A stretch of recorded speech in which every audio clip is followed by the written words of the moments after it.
मेरे जीजाओं,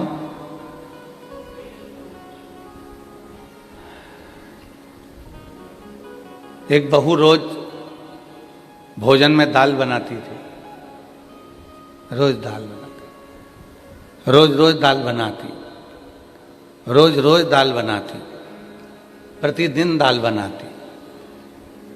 तो एक दिन दाल ने ही उससे कह दिया, क्यों री जी, एक बात बता, तेरे घर के लोगों का स्वास्थ्य खराब है, तुझे उनकी चिंता है इसलिए तू रोज बनाती है, या तेरी शादी हो गई इनसे बदला लेने के लिए बनाती है? तो दाल रोज क्यों बनाती है?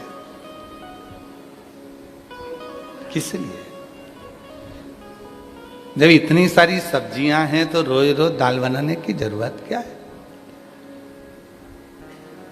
कभी कभी हम भी हमारे घर में कह देते हैं कि भाई रोज प्रतिदिन तुम दाल बनाते हो, तो क्या बात क्या है, कोई तुम्हारी डिमांड हो तो बताओ कि भाई दाल ही दाल बन रही, क्या बदला ले रहे हो? कौन संसार का एक मनुष्य ढूंढकर बता दो जो पृथ्वी पर जन्म लेने के बाद दुखी ना हो? और मनुष्य को जाने दो, भगवान को भी लेकर आ जाओ।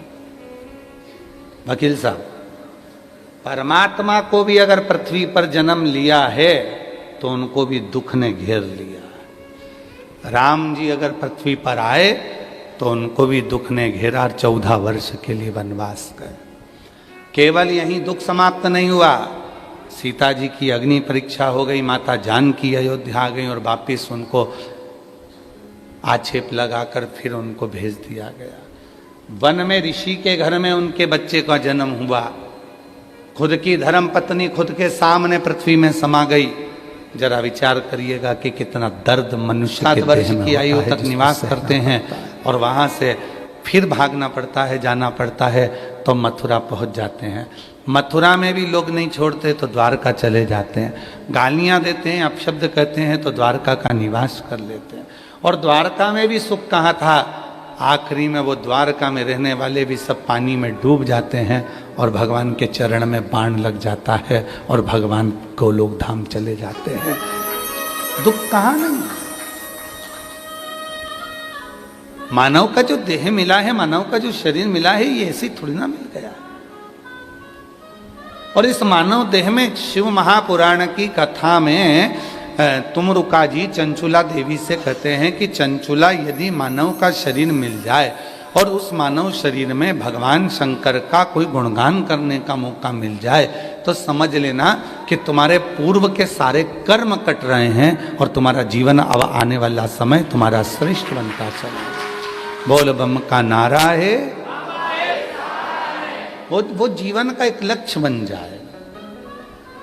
और कोई पिछले जन्म के अच्छे कर्म मुझे बाबा तेरा साथ मिला, कोई पिछले जन्म के अच्छे कर्म मुझे, कभी तो निकलेंगे। अब उनको कौन समझाए कि ये कथा 80 की उम्र में हो रही है।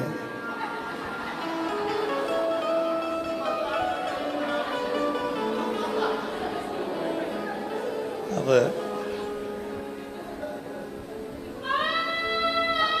एक उम्र हो जाती है व्यक्ति की, बचपन, जवानी, अधेड़ी, बुढ़ापा, ये सब आता है और ये उम्र निकलती जाती है। तुम मुझे छुपा ना पाओगे, शिव कहते हैं।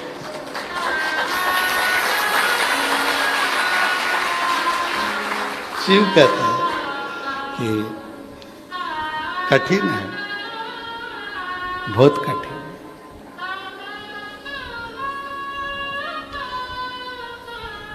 हमें कथा याद आ रही है, बहुत पुरानी है परंतु स्मरण में आ रही है। एक बहुत पुरानी कथा है, एक स्मरण में आ रही है।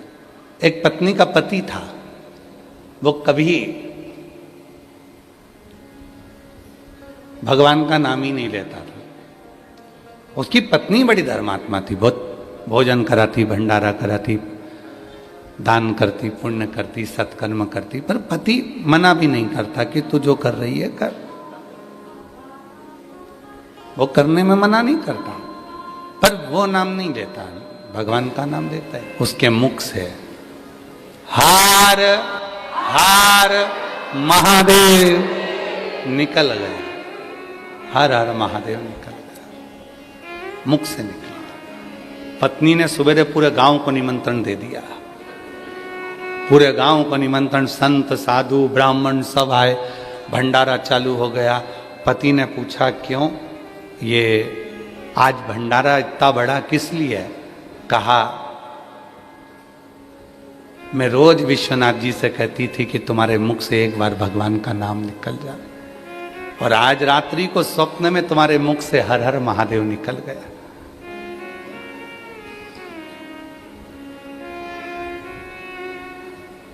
सही में? हां। पति ने सुना, चक्कर खा के नीचे गिर गया। पत्नी ने पूछा हुआ क्या? पति कहता है जिस शिव को इतने दिनों से दिल में लेकर पूछते हैं भैया इसकी दुकान कहाँ मिलेगी, खोजते खोजते जाते हैं, पर धन्य है रे वाराणसी वालों जो तुम महादेव की कथा खोजते हो, तुम शिव की कथा खोजते, धन्यता है।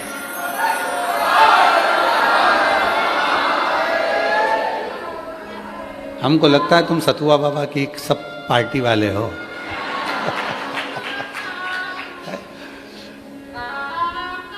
सब शिव की कथा ढूंढ रहे हो, खोज रहे हो। अभी इससे बढ़कर प्यार क्या हो सकता है तुम्हारा? जरा विचार करिए कि तुम किसको खोजने निकले हो, किसको? और कहीं तो मिलेगा भोला भंडारी, कहीं तो मिलेगा भोला भंडारी, कभी तो सुनेगा भोला भंडारी, कभी तो सुनेगा भोला भंडारी, कहीं तो मिलेगा भोला भंडारी, कहीं तो मिलेगा भोला भंडारी, कभी तो सुनेगा भोला भंडारी। शिव कथा कर रही है, भगवान शंकर की पवित्र कथा कर रही है। पार्वती मैया विजया जी के साथ में भ्रमण पर निकली हैं, सबको दुखी देख रही हैं, सब कष्ट में हैं, कोई सुखी नजर ही नहीं आ रहा। संसार में इतना रोग, इतनी बीमारी फैल गई है कि जिन बीमारियों के नाम तक लोगों ने नहीं सुने थे। बाबा के पास माल है, इतना बाबा के पास माल है, उनको कौन समझाए जब कुबेरेश्वर बाबा ही बाबा के साथ में है, जब कुबेर भंडारी ही साथ में है, तो माल की क्या कमी होगी? माल की क्या कमी होगी? पर एक बार मेरा निवेदन है, जितने लोग ऑनलाइन में 1 रुपया भी दान करते हैं, आप सबसे निवेदन है, जो चवन्नी भी आप हमारे 1 रुपया भी अगर हमारी विठलेश सेवा समिति को दान करते हो, कुबेरेश्वर धाम को देते हो, पंडित प्रदीप मिश्रा को यदि चवन्नी भी देते हो, तो आपको एक बार जिंदगी में सीहोर में आकर देखना चाहिए कि तुम्हारा दिया गया वो 1 रुपया सीहोर वाले बाबा ने कहीं खुद के ऊपर तो खर्च नहीं कर दिया। आपको आकर देखना चाहिए कि वहाँ कितने हजार लोग भोजन कर रहे हैं, कितने लोगों का निःशुल्क वहाँ इलाज चल रहा है, कितने लोगों के लिए एम्बुलेंस चल रही है, कितने लोगों के लिए भंडारा चल रहा है, कितने लोगों की शिक्षा की व्यवस्था हो रही है, कितने लोगों की चिकित्सा की व्यवस्था हो रही है, कितने लोगों के ठहरने की व्यवस्था हो रही है, और कितने लोगों को जब उनके पास कुछ नहीं रहता तो उनका घर बनवाने कर उनके घर में अलमारी में कपड़े धर कर वापिस आने की व्यवस्था भी कुबेरेश्वर धाम परिवार को, उनको देखना चाहिए। जब खुद की तिजोरी है तो क्यों डरना? किस चीज के लिए डरना? किस चीज का विचार करना?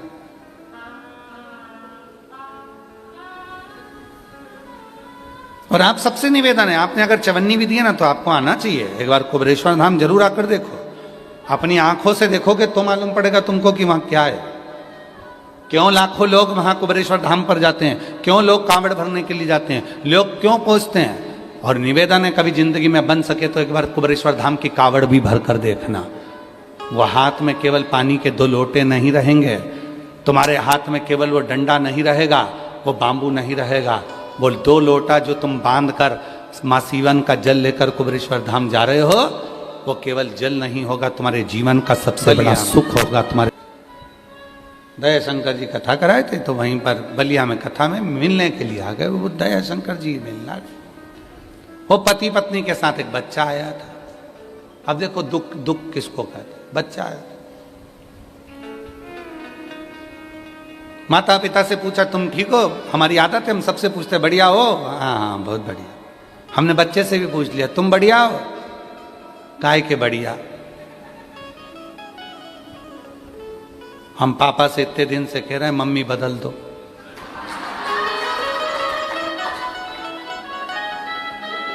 बाबा जी मौन एकदम चुप, मौन। ये दोनों जो नदियां हैं ना, वरुणा और असी, और जिसके बीच में बसी है वाराणसी, ये कोई साधारण नदियां नहीं है। जिनके बीच में मेरा महादेव आकर बैठा है, ये वरुणा और असी दोनों नदियों के मध्य में ये वाराणसी जो बसा हुआ है, ये दोनों नदियां कोई साधारण नहीं है। गंगा में जो बल है, मां गंगा की आराधना और साधना में जो बल है, वही वरुणा और असी में भी बल है। उन्होंने जब जिद करी थी माता पार्वती जी के सम्मुख में, और जिद करते करते अमोद प्रमोद भगवान गणेश जी के पोते, गणेश जी के लड़के का नाम क्या है, जम के बोलो, शुभ और लाभ, और गणेश जी के पोतों का नाम क्या है, अमोद और प्रमोद। गणेश जी के पोते का नाम, शिव जी के परपोतों का नाम है अमोद प्रमोद। दोनों अमोद और प्रमोद आकर खड़े हो गए थे, और जिनका तप बल अमोद और प्रमोद का इतना प्रबल हुआ था, उस तप बल के कारण ये वरुणा और असी का दोनों का प्रागट्यता मानी जाती है। ये कोई साधारण नहीं, अमोद और प्रमोद।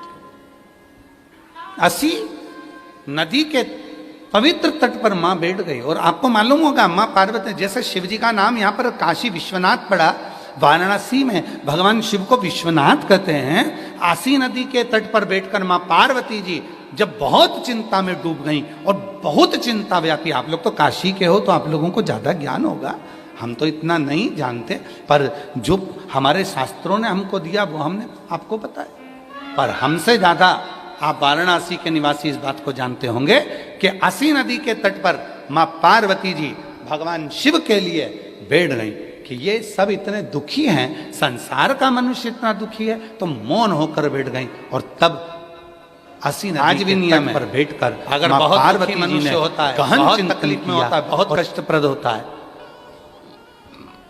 उसके दुख का जब कोई निवारण ही नहीं होता।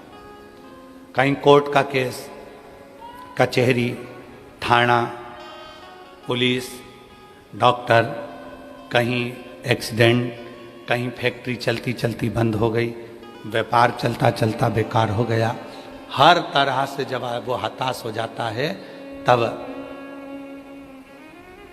अब आप लोग तो बिहार भोजपुर जाकर, बिहार के भोजपुर में अरण्या देवी का मंदिर है, पर आप तो वहां नहीं जा सकते, तो उसके लिए 7 लाल पुष्प या एक ही पुष्प की 7 लाल पत्तियां, 7 दुर्वा के साथ में, 7 लाल अक्षत के साथ में, यदि अरण्यानी देवी के नाम से, अरण्यानी देवी के नाम से यदि बेलपत्र के वृक्ष के नीचे समर्पित कर दिया जाता है, तो वो अरण्यानी देवी तुम्हारे घर के जितने भी दुख होते हैं, चाहे कोर्ट से जुड़ा हो, पुलिस से जुड़ा हो, चाहे फैक्ट्री बंद हो रही हो, व्यापार बंद हो रहा हो, तो अरण्यानी देवी उसको संभाल लेती है और बल देकर उसको पुनः आगे बढ़ा देती है।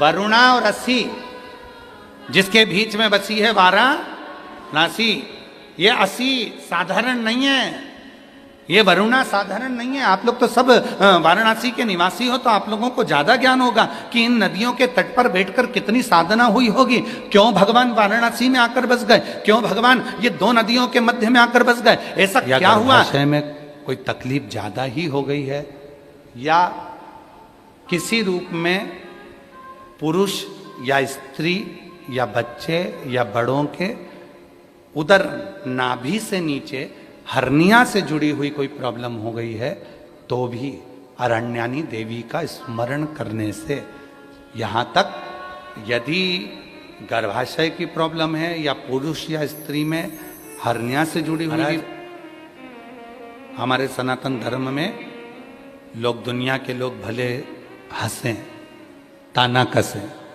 पर हमारा सनातन धर्म इतना मजबूत है, उसकी पूजन पद्धति, उसके श्रृंगार एक ऊर्जा देते हैं। पहले के समय की जो स्त्रियां होती थी, नारियां होती थी, माताएं होती थी, वो अपने शीश में गजरा या फूल जरूर लगाती थी।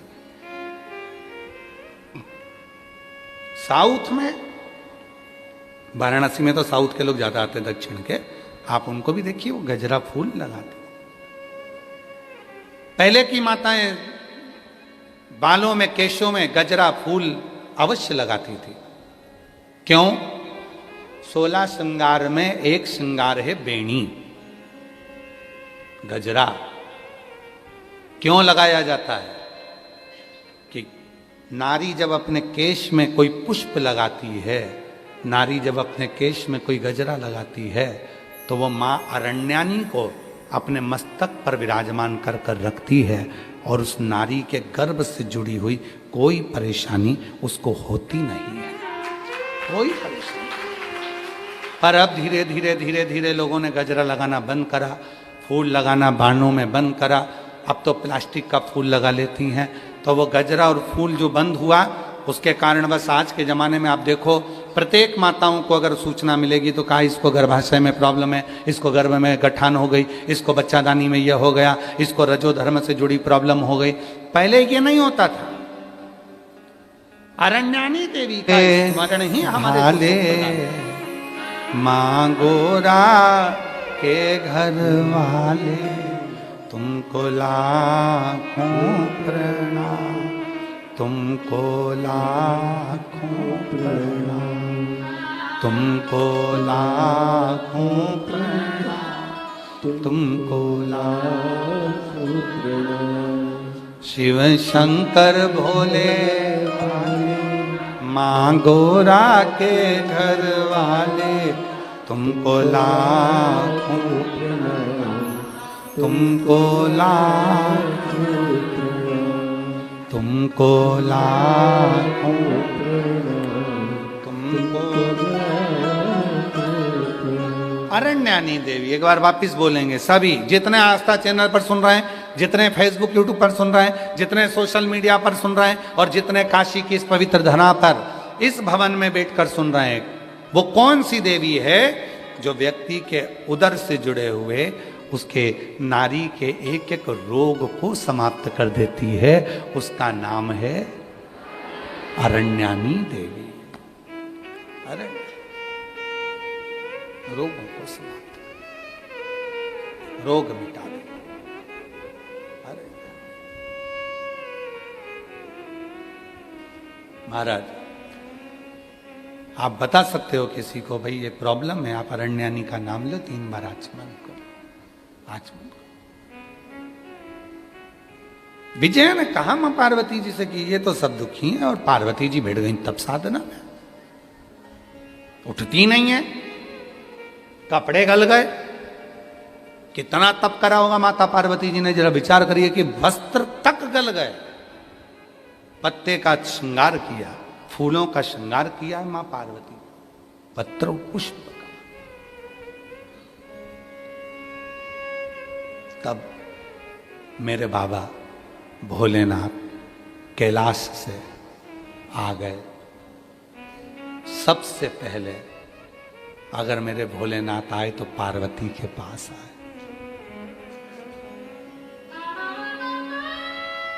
उठो पार्वती, उठो, चलो कैलाश। नहीं, मैं इनको दुखी नहीं देख सकती। दुनिया के लोग मुझे माँ कहते हैं, और माँ का मतलब आपको मालूम है? माँ का मतलब मालूम है आपको?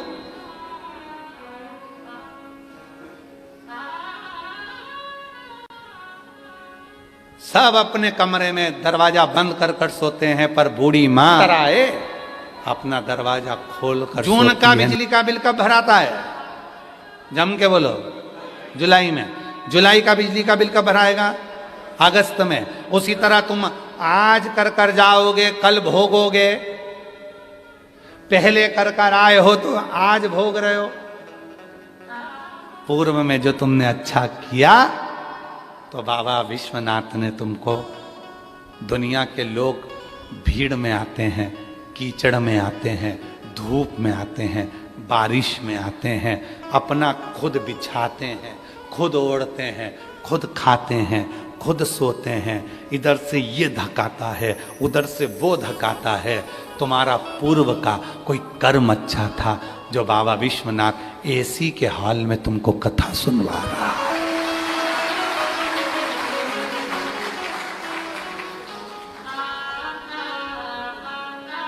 काहे सही है? ऐसी कहानी। मिंटू भैया यार, ना जाने कौन सा पुण्य करा होगा इन सब ने, सोचा भी नहीं होगा। और हम जजमानों का भी बोल रहे हैं, तुम नवरत्नों का भी तुमने भी नहीं सोचा होगा। तुम सीहोर में भी अभी कभी जजमान बने हो ना, तो तुम लोगों ने देखा होगा कितनी मशक्कत करना पड़ती। भले जजमान होगे, तुम अपनी जगह पे होगे, पर कितनी मशक्कत कर कर अंदर में बैठना पड़ता है। और यहाँ तेरी कृपा का क्या है भरोसा, कब किस पर हो जाए जरा पर कर दो, जरा हम पर कर दो। जिस पर भी हो गई तेरी कृपा करुणा, वो भव पार हुआ, भव पार हुआ। पापी हो चाहे जितना, उसका भी बाबा उद्धार हुआ, गिद्ध अजामिल गणिका जैसे तेरे मन को जरा सी हम पर कर दो, जरा सी हम पर कर दो। तेरी कृपा का क्या है भरोसा, कब किस पर हो जाए जरा सी हम पर कर दो, जरा सी हम पर कर दो। तो कोई तो पुण्य तुम्हारा होगा, तुमने कहीं ना कहीं तो कोई ना कोई पुण्य अच्छा करा होगा, जो तुम लोग इतनी भीड़ में नहीं, आराम से कोई दरी साथ लेकर नहीं आए, गादी बिछी है, एकदम वाइट चद्दर, एकदम वाइट, और इतनी इतनी कूल कूल महसूस कर रहे हो तुम लोग, सिर पे पल्लू ले लेके एकदम मस्त। क्या कूल कूल।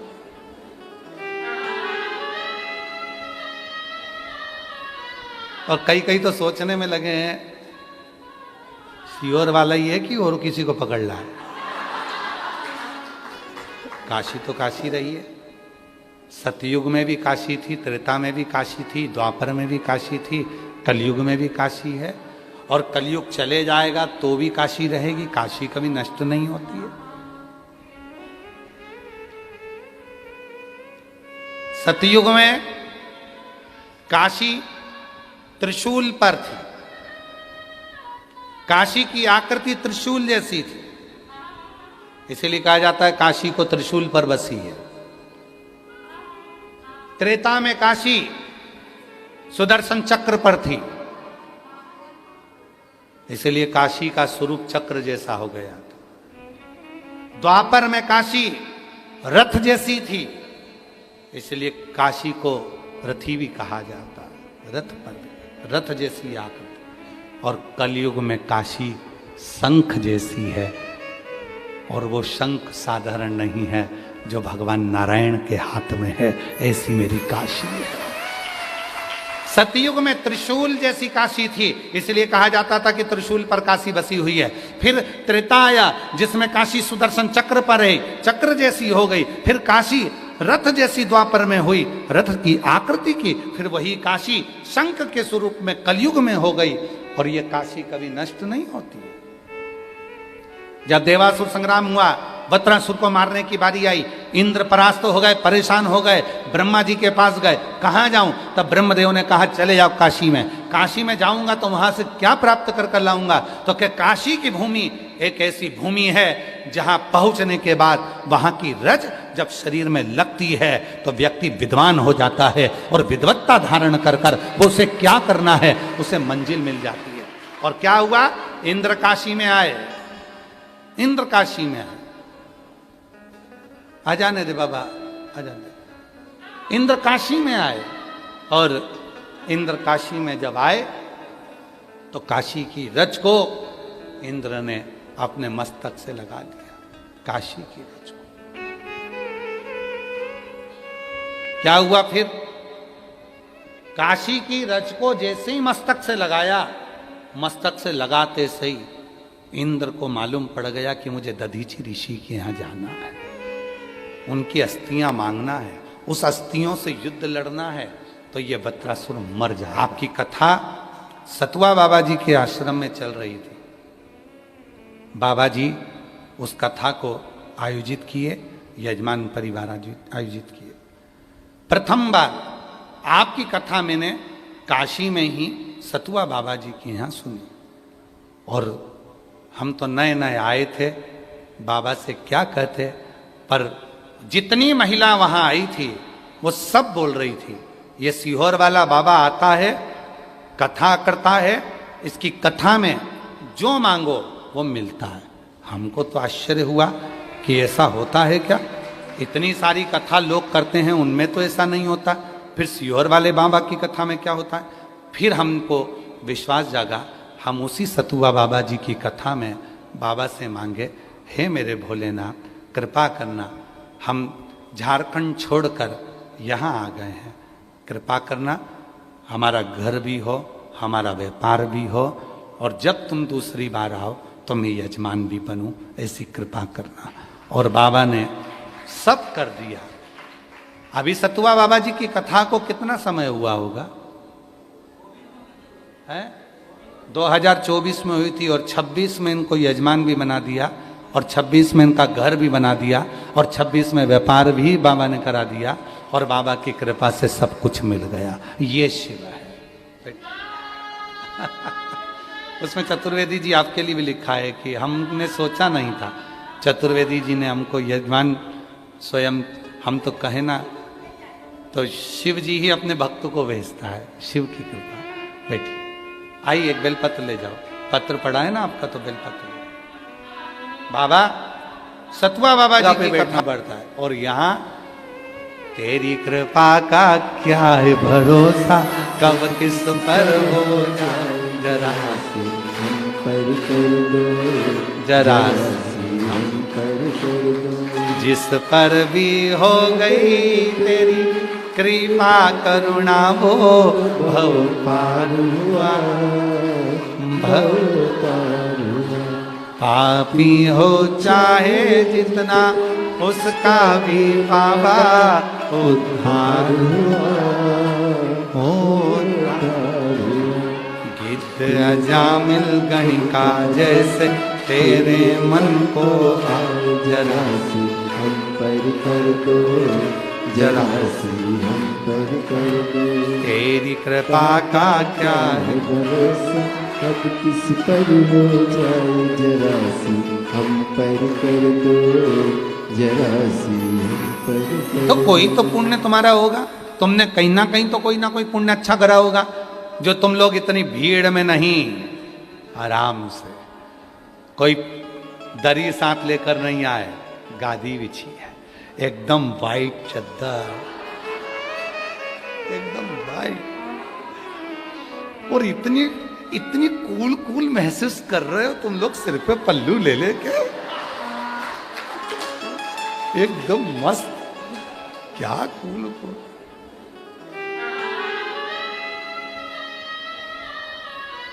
और कई कई तो सोचने में लगे हैं सीहोर वाला ही है कि और किसी को पकड़ रहा है तो वही। बाबा रे बाबा, शिव है। अच्छा, तुम लोगों को देख के थोड़ी जलन हमको भी होती है, कभी नष्ट नहीं होती, ईमानदारी से। सतयुग में काशी त्रिशूल पर थी, काशी की आकृति त्रिशूल जैसी थी, इसीलिए कहा जाता है काशी को त्रिशूल पर बसी है। त्रेता में काशी सुदर्शन चक्र पर थी, इसलिए काशी का स्वरूप चक्र जैसा हो गया था। द्वापर में काशी रथ जैसी थी, इसलिए काशी को रथी भी कहा जाता है, रथ पर रथ जैसी आकृति। और कलयुग में काशी शंख जैसी है, और वो शंख साधारण नहीं है जो भगवान नारायण के हाथ में है, ऐसी मेरी काशी है। सतयुग में त्रिशूल जैसी काशी थी, इसलिए कहा जाता था कि त्रिशूल पर काशी बसी हुई है। फिर त्रेता आया जिसमें काशी सुदर्शन चक्र पर है, चक्र जैसी हो गई। फिर काशी रथ जैसी द्वापर में हुई, रथ की आकृति की। फिर वही काशी शंख के स्वरूप में कलयुग में हो गई, और ये काशी कभी नष्ट नहीं होती। जब देवासुर संग्राम हुआ, वत्रासुर को मारने की बारी आई, इंद्र परास्त हो गए, परेशान हो गए, ब्रह्मा जी के पास गए, कहाँ जाऊं? तब ब्रह्मदेव ने कहा चले जाओ काशी में। काशी में जाऊंगा तो वहां से क्या प्राप्त कर लाऊंगा? तो क्या काशी की भूमि एक ऐसी भूमि है जहां पहुंचने के बाद वहां की रज जब शरीर में लगती है तो व्यक्ति विद्वान हो जाता है, और विद्वत्ता धारण कर कर वो उसे क्या करना है उसे मंजिल मिल जाती है। और क्या हुआ? इंद्र काशी में आए, इंद्र काशी में आए। आ जाने दे बाबा, आ जाने। इंद्र काशी में आए, और इंद्र काशी में जब आए तो काशी की रज को इंद्र ने अपने मस्तक से लगा दिया, काशी की रज को। क्या हुआ फिर?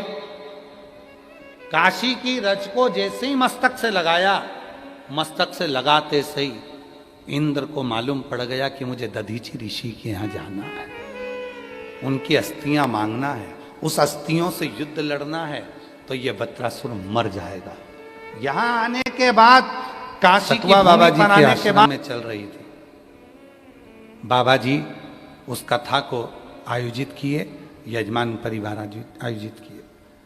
प्रथम बार आपकी कथा मैंने काशी में ही सतुआ बाबा जी के यहाँ सुनी, और हम तो नए नए आए थे, बाबा से क्या कहते, पर जितनी महिला वहां आई थी वो सब बोल रही थी ये सीहोर वाला बाबा आता है, कथा करता है, इसकी कथा में जो मांगो वो मिलता है।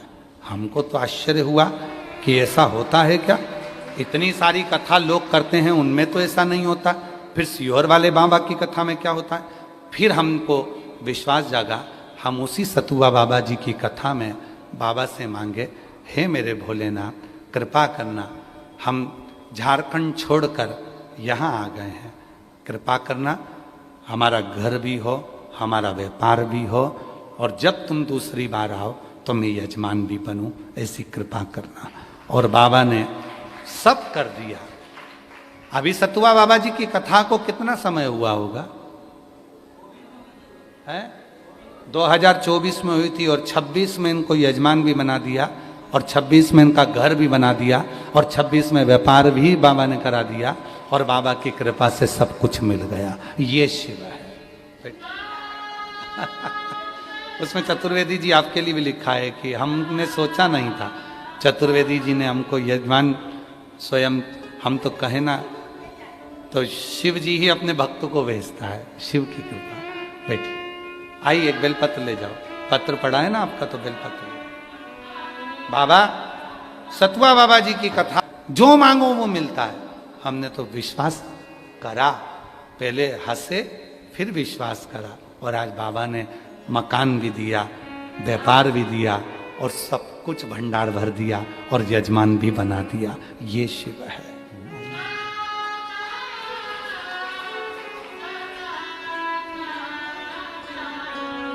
जो दिल से मांगोगे वो दिल से दे देगा, जो दिल से मांगोगे। बता रहे हैं बाबा जी की कथा सुनने के बाद में पहले यहाँ आते ही बाबा ने ऐसी कृपा करी कि विवाह भी हुआ, मकान भी हुआ, व्यापार भी हुआ और बाबा की कृपा से यजमान भी बन गए। मेरा भोला भंडारी है, मेरा भोला भंडारी है, खाली झोली भर देगा। मेरा भोला भंडारी है, खाली झोली भर देगा। जो दिल से मांगोगे वो दिल से। देखो कृपा देखिए कितनी है। बता रहे हैं कि कथा सुनने के बाद झारखंड से आए थे तो कुछ नहीं था। 2024 की कथा से लेकर 2026 की कथा तक सब दिया। यहाँ तक बाबा जी बता रहे हैं कि सीहोर कुबरेश्वर धाम पर भक्तों के रहने के लिए कमरा भी बना दिया। भोला भंडारी खाली झोली भर देगा। मेरा भोला भंडारी खाली झोली भर देगा। जिस भाव से आप आए, जिस भावना से आप, विश्वास, भरोसा,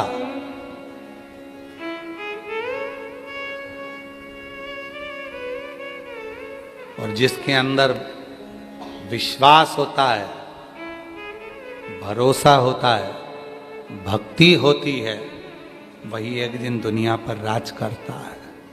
वही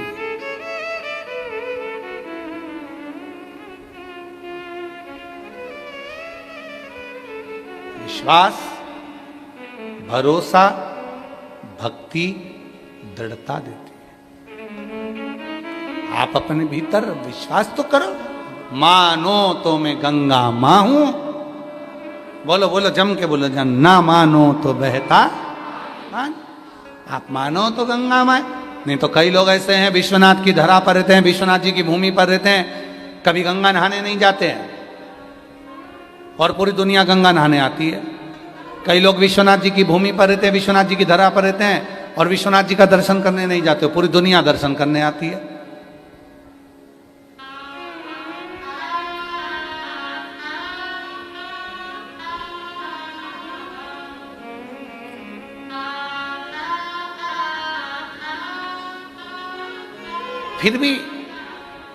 फिर भी भोलेनाथ कृपा करते हैं, कृपा करते हैं। फिर भी शिव जी ने कहा ये तो भोगना पड़ेगा, ये पूर्व के कर्म का भोग है जो भोगना है। तो पार्वती जी ने फिर विनय करा, नहीं नहीं मैं नहीं चाहती कि ये भोगें, ये तुम्हारा अगला जन्म का इस जन्म में भोगो और इस जन्म का अगले जन्म में भोगो और उस जन्म का उस जन्म में भोगो, ये चक्र मुझे नहीं चाहिए, ये मुझे नहीं चाहिए। अब आप कुछ भी करो, इन जन्म के चक्र से मुक्त करो। तो शिव जी ने कहा ठीक है, अब तुम चिंता मत करो। तुम अगर चाहती हो कि सब इस जन्म का अगले जन्म को ना भोगा जाए, जो झूठ बोला, प्रपंच करा, गलती करी, वो अगले जन्म में भोगने को ना मिले, तो मैं एक काम करता हूं, जिस असी नदी के तट पर हे पार्वती तुम मौन होकर बैठी है, वरुणा और असी के मध्य में जो टापू है, इसी पर मैं बैठकर इतना तप करता हूं, इतना तप करता हूं कि उसका फल तुझे प्राप्त होगा। वरुणा और असी नदी के तट के मध्य में भगवान विश्वनाथ, भगवान शिव बैठ गए, हजारों वर्ष का तप करने लगे। माँ पार्वती जी उनको देखती रही, देखती रही, दर्शन करती रही। विष्णु पुराण कहती है विष्णु पुराण में वर्णन आता है, जब कोई व्रत करने वाले के मुख का दर्शन करता है, कोई उपास करने वाले के मुख का दर्शन करता है, कोई का सोमवार का व्रत है, आपका व्रत नहीं है, आप सोमवार के व्रत करने वाले के मुख का दर्शन कर लो। जरा हाथ उठाओ, सोमवार वाले उठाओ, सबको गिराना मत, जब तक हम नहीं देख लें। अरे ए दिखाओ रे, आज तक दिखाओ, सबके कल्याण होगा, जरा दिखाओ, सबको दिखाओ, सबका कल्याण होगा। हर हर, बस रखो रखो रखो। आज 50%, 50%।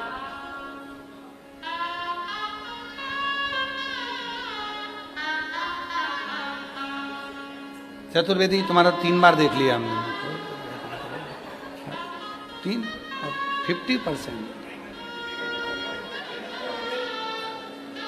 बैठ गई मां जगत जननी जगदम्बा अम्बा।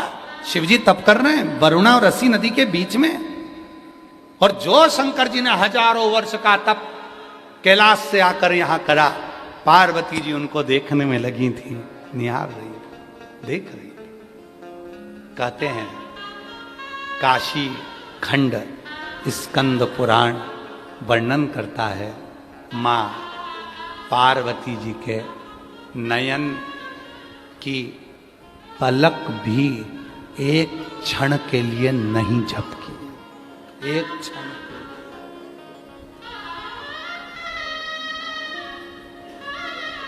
पार्वती जी के नयन की पलक, स्कंद पुराण काशी खंड वर्णन करता है कि पार्वती जी के नयन की पलक एक क्षण के लिए भी नहीं झपकी। पुराण काशी खंड में क्या लिखा है? इस शक्ति का प्रयोग मुझे यहीं करना है। और आप सब लोग तो काशी में रहने वाले, अच्छी कथा का स्मरण, इसी शक्ति का प्रयोग मुझे यहाँ करना है, मुझे यहीं। तो शिवजी ने पूछा कौन सी शक्ति का? तो आपके शरीर की जो तप साधना की आदि शक्ति मिली है, उसका फल मुझे यहीं पर चाहिए। शिवजी ने जो शक्ति दी, पार्वती जी ने कहा, आपने जिस भूमि पर तप करा इसका नाम वाराणसी होगा, ये आपके तप से मिला, इसका नाम वाराणसी, आप यहाँ रहोगे। पर मुझे जो आपके दर्शन से आदि शक्ति मिली है, उससे मैं इस भूमि पर अपने हाथ रखकर फल देती हूँ। मेरे शरीर की, शिव की शक्ति का फल इस भूमि पर रहे, और ये भूमि पर जब किसी का एक बार भी आगमन हो जाए, इस भूमि पर कोई भूलवश भी यदि आ जाए, इस भूमि पर यदि किसी के प्राण भी छूट जाएं, तो उसको फिर किसी जन्म का कर्म का भोग ना भोगना पड़े, और वो शिव के धाम चला, वो शिव के धाम जा। ये मातृ शक्ति ने अपने भगवान शिव के आदे तप का फल वाराणसी को दिया है। इसीलिए यहां पर लोग कहते बाबा बाबा सब कहे, बोलो बोलो बोलो, बाबा बाबा सब कहे, माई कहे ना कोई काम ना मेरे, हे ना मेरे, सबसे बड़ा तेरा नाम। शिरों वाली, ऊंचे टिरों वाली, बिगड़े बना दे मेरे, काम ना मेरे।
दुष्टों से छुड़ाए, बुझती ज्योति जगाए। भक्तों को दुष्टों से छुड़ाए, बुझती ज्योति जलाए। जिसका नहीं है कोई जगत में, तू उसकी बन जाए। जिसका नहीं है कोई जगत में, तू उसकी बन जाए। तीनों लोग करे तो है प्रणाम, ओ शिरोमन ऊंचे डेरोमन, बिगड़े बना दे मेरे का।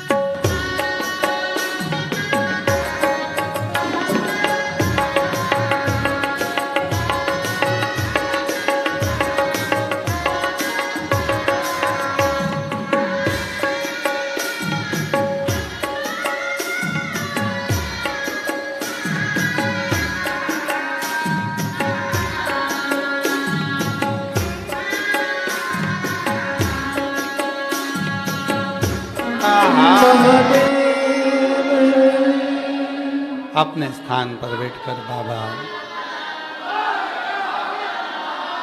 देवाधिदेव महादेव की इस पवित्र पावन भूमि पर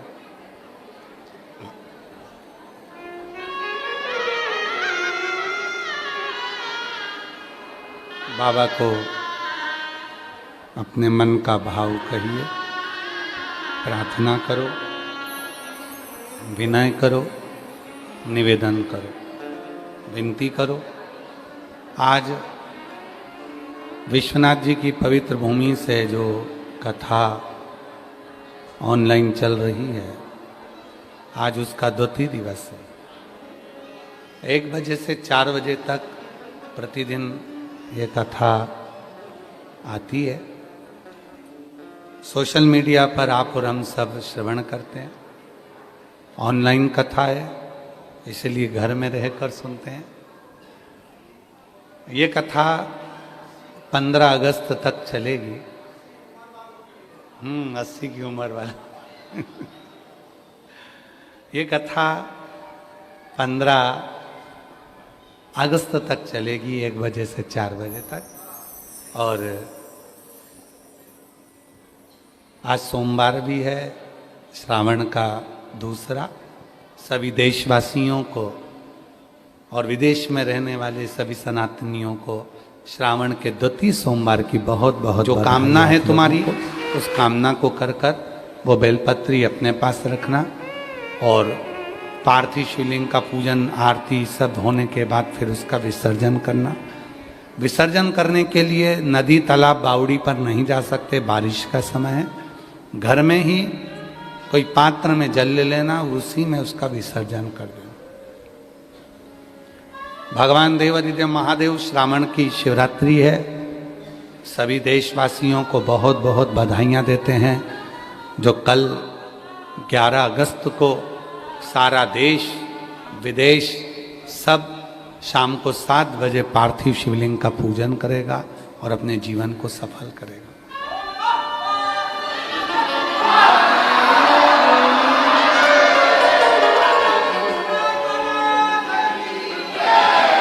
25 अगस्त को बाबा की सीहोर की कावड़ रहेगी, जिसका दर्शन आप और हम सब करेंगे। जो कावड़िया सीहोर भौम प्रदोष की कावड़ भरने के लिए आ रहे हैं, उनसे निवेदन है सोना चांदी हीरा पन्ना लेकर ना आए।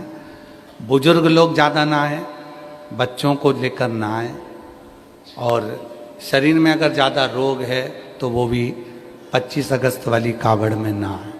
हृदय से कावड़ को माँ सीवन के जल से भरकर 11 किलोमीटर आप और हम पैदल चलेंगे और आनंद लेंगे। 17 अगस्त से 23 अगस्त तक भिलाई छत्तीसगढ़ के जयंती स्टेडियम में शिव महापुराण की कथा ऑफलाइन होगी, जहां आप सब आ सकते हैं। 1 बजे से 4 बजे तक सुन सकते हैं। श्रावण के महीने की ये विराम की कथा रहेगी, तो दिल से सब छत्तीसगढ़िया वासियों को भाव से इस कथा का लाभ लें, जीवन को धन्य बनाएं। बाबा को अपने मन का भाव कहें, प्रार्थना करें, निवेदन करें।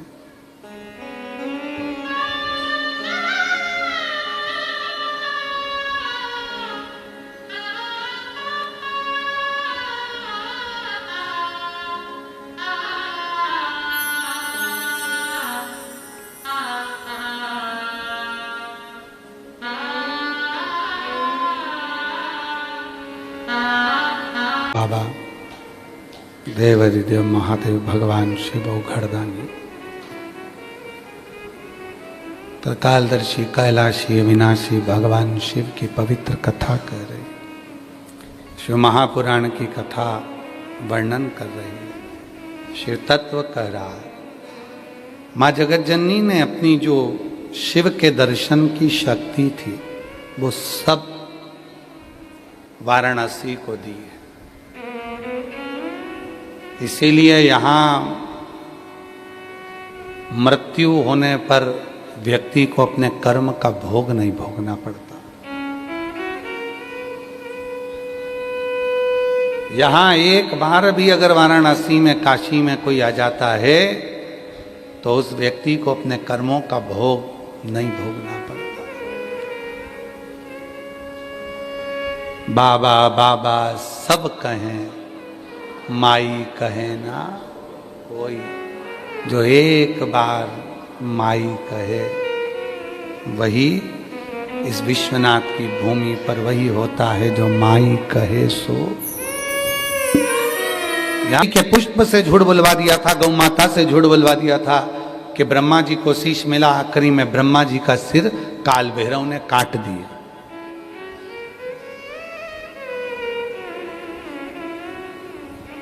वो कटा हुआ शीश जितनी दूर तक गया उससे एक नदी प्रकट हो गई जिसका नाम कर्म नाशा है। ब्रह्मा जी का शीश बट का पेड़ बन गया, बट वृक्ष, और उसके नीचे कोई दूसरा नहीं बैठा, स्वयं देव अधिदेव महादेव बैठे, जिनका नाम बटकेश्वर महादेव। ब्रह्मा तुम्हारे कहीं कर्म का भोग भोगना होगा, इसलिए तुम्हारा शीश कटा है, और आज मैं यहां बैठा हूं इस बट वृक्ष के नीचे, वचन देता हूं संसार के मनुष्य के मस्तक पर कितना भी कर होगा, कितना भी कर्जा होगा, कितना भी वो कर्जे में डूबा होगा, यदि एक बार भी मेरे इस पवित्र स्थल का बड़ के पेड़ के नीचे विराजमान मेरे शिवलिंग का नाम का उच्चारण कर कर यदि वो जल समर्पित करेगा तो निश्चित है वो करों से मुक्त होगा, और शिव जी का नाम वही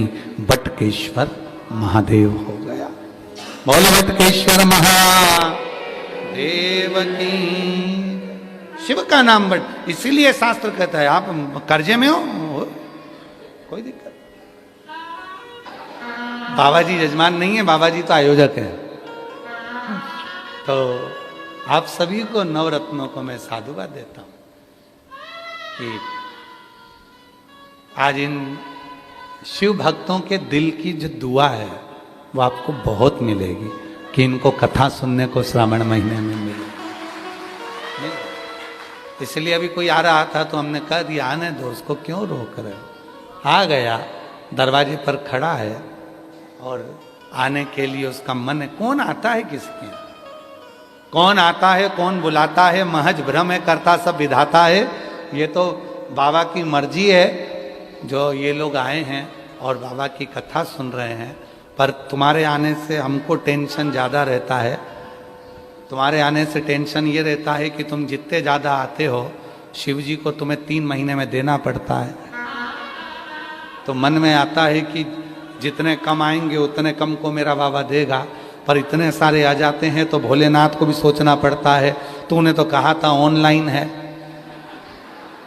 कमाना लाया वो वैसा ही फल पाया, नहीं खाली उसे लौटाया, वो मन ही मन हर्षाया, और कर दिया माला माल काशी मेरे लुटा दिया। भंडार काशी रानी। अब ये तो शिव की उदारता है, करुणा है, कृपा है। अभी तुम्हारा फोटो इस कैमरे में चल गया, तुम घर जाओगी, तुम्हारी पड़ोसन तुमसे मोबाइल पे पूछेगी, क्यों री शॉपिंग मॉल गई थी तो मेरे साथ गई थी और कथा में चली गई अकेली अकेली। फिर तुम धीरे से फोन पे बोल दोगी, कल देखती हूं, कल देखती हूं।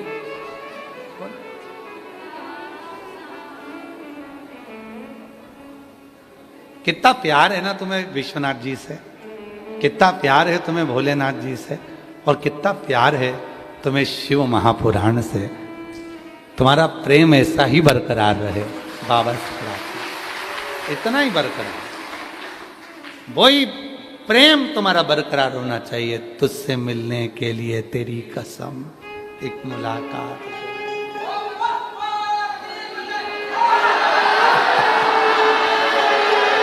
इतना प्रेम होना चाहिए बाबा से, और यही प्रेम जीवन का सर्वस्व है। हमने पहले भी कथा में कहा, आज फिर कहते हैं, किसी से प्यार हो जाता है तो तुम्हारा मोबाइल का खर्चा वो ही उठाता है। किसी गंगा के घाट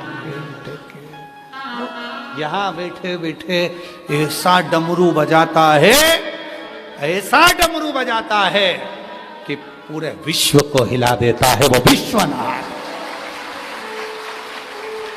वो विश्वनाथ। इसलिए शायद काशीपुरी के डमरू भी बहुत बड़े बड़े हैं। यहाँ का डमरू देखा महाराज जी हमने, बहुत बड़ा बड़ा डमरू है, बहुत बड़ा डमरू है। एक माता जी के यहाँ पर 38 साल के बाद लड़का हुआ। अभी बलिया में कथा बाची थी तो उसमें पत्र पड़ा था, आप लोग निकाल के देखना। 38 साल के बाद लड़का हुआ और उस माता ने अपने लड़के का नाम डमरू रखा। डमरू। और जब उसने अपने लड़के को गोदी में, पत्नी ने पूछा कि तुम यहाँ काहे को आए हो काशी में, तो कहा गुरु जी की तलाश करने आए। मैंने सुना है सारे दुनिया के गुरु सब काशी में ही बसते हैं, सब यहीं बसते। अच्छा, गुरु जी बनना बहुत सरल है, पर चेलों को निभाना बहुत कठिन है। अभी कुछ साल पहले की बात है, लगभग 4 साल पहले की बात है, एक बूढ़ी अम्मा हमारे पास में सीओर आई, कहा गुरुजी मुझे गुरु मंत्र दे दो। हमने पूछा तुमने अभी तक 70 साल की उम्र हो रही है, तुमने गुरु मंत्र नहीं लिया? कि लिया। पहले हमारा गुरुजी मथुरा में था, हमारी शादी हो गई थी, हम बचपन में मंत्र लिए थे। फिर हमारी शादी के बाद हमारा पति बोला चल मैं तुझे ब्रज यात्रा करा लाऊं। हम मथुरा में गए गुरुजी के यहाँ, तो मालूम पड़ा कि गुरुजी तो मर गए, निपट गए।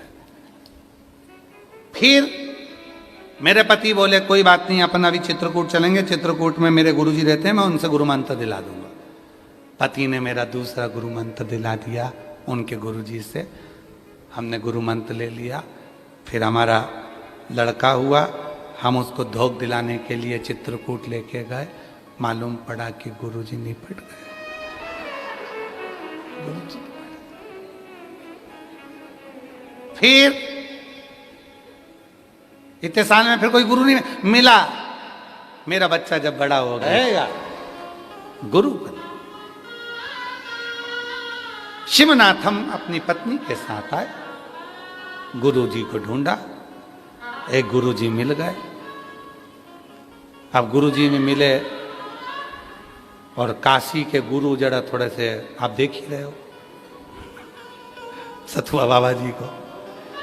काशी के गुरु का जो भाव होता है वो शिव के प्रति समर्पित होता है। शायद दुनिया में कोई ऐसा गुरु होगा जो शमशान में रहता होगा वो एक सतुआ बाबा जी हैं जो शमशान में रहते हैं।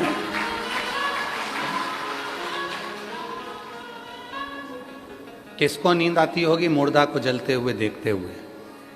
किसको नींद आती? मुर्दा जल रहा है, मुर्दे का धुआं पास आ रहा है और उसी मुर्दे के धुएं के उस सामने मुर्दा जल रहा है और सामने बाबा जी का आश्रम है, सतुआ बाबा जी का। भजन भी हो रहा है, ब्राह्मण बच्चों को पढ़ाया भी जा रहा है, गौ सेवा भी हो रही है और साथ में आए हुए भक्तों का सम्मान भी हो रहा है। अब आप काशी का कोई गुरु, काशी के गुरु कोई साधारण नहीं होते। पहले तो हम निवेदन करेंगे काशी में गुरु ढूंढने की जरूरत ही नहीं है। तो तुम जितने बैठे हो काशी वाले, तुम सब गुरु, हम तुम्हारा चेला, हम तुम्हारा चेला। इसलिए मेरे गुरुओं और गुरुओं की धर्म पत्नियों, 7 दिन कृपा करना अपने चेले पे, ज्यादा भीड़ लेके मत आना रही, कृपा करना कर सब गुरु। अब शिवनाथम गुरु को ढूंढने चले, मिला एक गुरु शिवनाथम को, काशी खंड स्कंद पुराण कहती है, एक गुरु मिल गया। और वो गुरु मिला तो गुरु जी ने कहा गुरु मंत्र दूंगा पर एक काम करो, शिव जी को जल चढ़ाओ, पूजन करो, अर्चना करो, उनका अभिषेक करो। शिवनाथम बोला ये मेरे बस की बात नहीं है, मैं ये गले लगा, तू मेरा भाई है। एक दिन पत्नी गई,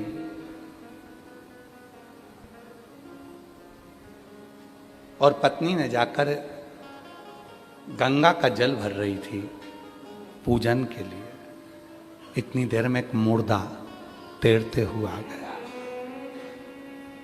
मुर्दा वो तो अभी अभी काशी में बाबा की कृपा है, जो काशी को माननीय उत्तर प्रदेश शासन के मुख्यमंत्री जी ने बहुत अच्छे से इसको संभाल रखा और पूरी व्यवस्थाएं कर रखी है।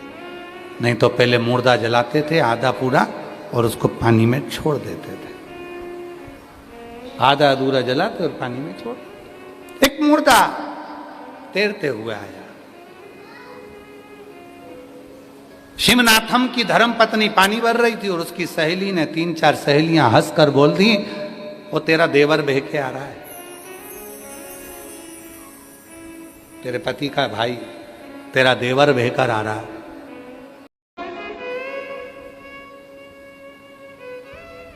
मेरे गुरुजी कहते थे कि शिव तो दानी है और विश्वनाथ महादानी है।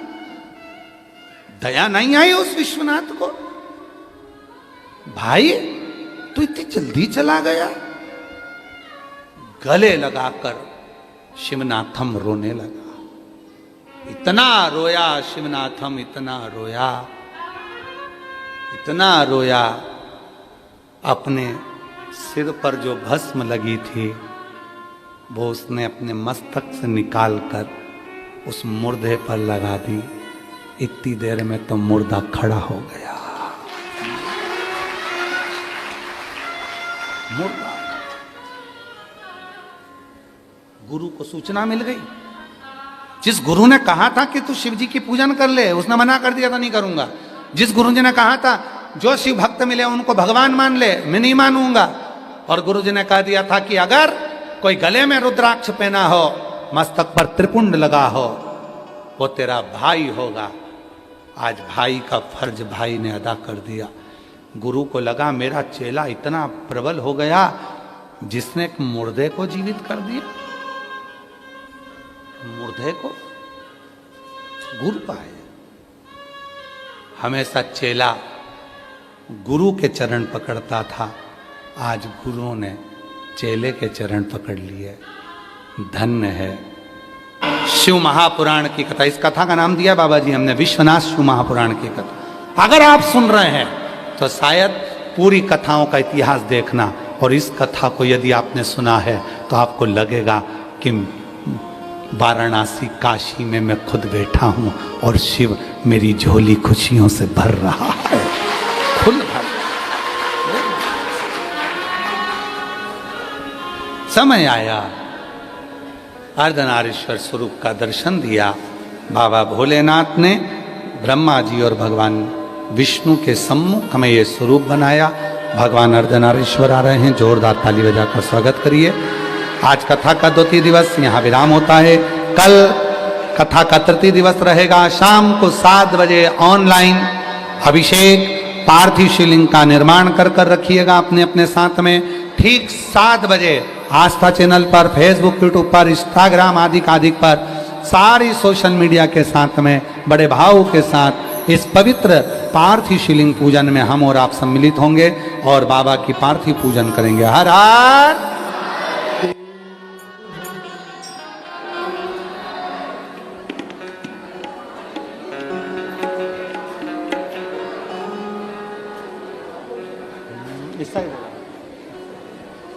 आप